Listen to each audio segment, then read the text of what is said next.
इंदौर में पूर्व मंत्री और बीजेपी विधायक उषा ठाकुर ने पुलिस कर्मियों के ड्रग मामले में संलिप्तता पर गंभीर बयान दिया। उन्होंने इसे एक शर्मनाक और चिंताजनक विषय बताया और कहा कि यदि पुलिसकर्मी इस तरह के कृत्य में शामिल पाए जाते हैं तो उनके खिलाफ कठोर कार्रवाई की जानी चाहिए। इसी के साथ ही उन्होंने अबू आजमी के बयान पर भी प्रतिक्रिया दी है। उन्होंने कहा है कि आजादी के बाद 65 वर्षों तक जिस प्रकार की शिक्षा नीति लागू की गई है वह कांग्रेस की मानसिकता का परिणाम है, जिसमें राष्ट्रवादी विचारों को जानबूझकर दबाया गया और सिर्फ मुगलों की महिमा का बखान किया गया। इस दौरान उषा ठाकुर ने महिलाओं के सशक्तिकरण को लेकर भी चर्चा की। ये बहुत ही शर्मनाक और चिंताजनक विषय है कि देशभक्ति और जन सेवा की शपथ लेने वाले यदि पुलिस के कर्मचारी इस प्रकार की गतिविधियों में लिप्त पाए जाएंगे तो कठोर दंड, मैं तो कहती हूँ इन सबको बर्खास्त करना चाहिए, क्योंकि ये सुधरने वाले नहीं है। जिसके दाढ़ में एक बार खून लगा वो उसी काम में जीवन भर लगा रहता है। इन सबको बर्खास्त करना चाहिए। मैं तो डीजीपी से भी और अपने माननीय मुख्यमंत्री जी दोनों से मांग करने वाली हूँ कि ड्रग्स के साथ मिलकर काम करने वाला एक भी पुलिस वाला हमारे विभाग में नहीं होना चाहिए।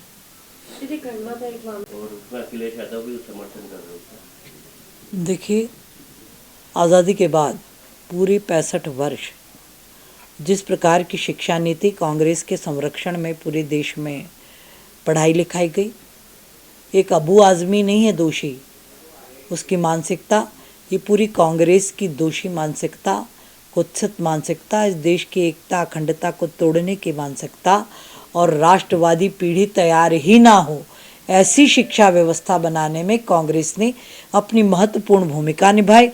आप सब जानते हो, आपने भी इतिहास पढ़ा, हमने भी इतिहास पढ़ा, हम 10वीं तक तो सब अनिवार्य पढ़ते ही हैं। तो प्री मुगल और मुगल उन्हीं को महिमा मंडित करके वामपंथी और कांग्रेसियों ने पढ़ाया। जो भारत का स्वर्णिम इतिहास है, राजपूतों का त्यागमय इतिहास, मराठों का त्यागमय इतिहास, हमारे 10 गुरुओं गुरुपुत्रों का बलिदानी इतिहास, इस सब गौरवशाली इतिहास से जानबूझकर आने वाली पीढ़ी को वंचित रखा गया ताकि वो राष्ट्रवाद के प्रति लापरवाही बनी रहे। अब छावा जैसी फिल्में बन रही हैं तो राष्ट्रद्रोहियों के दिल दिमाग में तकलीफ पैदा हो रही है कि यदि सारी आने वाली पीढ़ी ऐसी घोर राष्ट्रवादी हो गई तो फिर देशद्रोहियों की दुकानें चलेंगी कैसे। पीड़ा और मानसिकता ये है, इस देश में इस प्रकार की घृणित बातें करना, हमारे महापुरुषों का अपमान करना, ये संविधान का अपमान है और जिसने भी ऐसी हरकत की है उसके प्रति कठोर कार्यवाही भी होनी चाहिए। मैं ये आग्रह करती हूँ सरकार से। दीदी, होली है और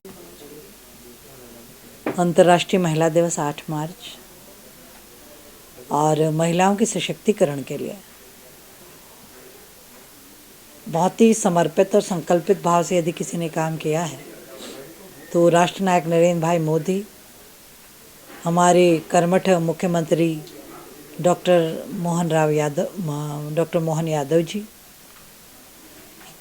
भारतीय जनता पार्टी कुल मिलाकर महिला सशक्तिकरण के लिए अपने सत्ता की संपूर्ण शक्ति को समर्पित किए हुए है।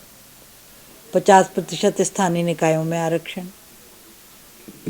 शासकीय नौकरियों में आरक्षण 33%, उसके बाद लाडली लक्ष्मी, लाडली बहना, पढ़ाई लिखाई, ऐसा कोई क्षेत्र नहीं जहां माता बहनों के यानी तन मन और धन से उनको सशक्त करने के लिए संपूर्ण भारतीय जनता पार्टी समर्पित भाव से लगी हुई है। देश की आधी आबादी अपनी जिम्मेदारियों को अच्छे से निभाए, इसी के लिए हम संकल्पित हैं।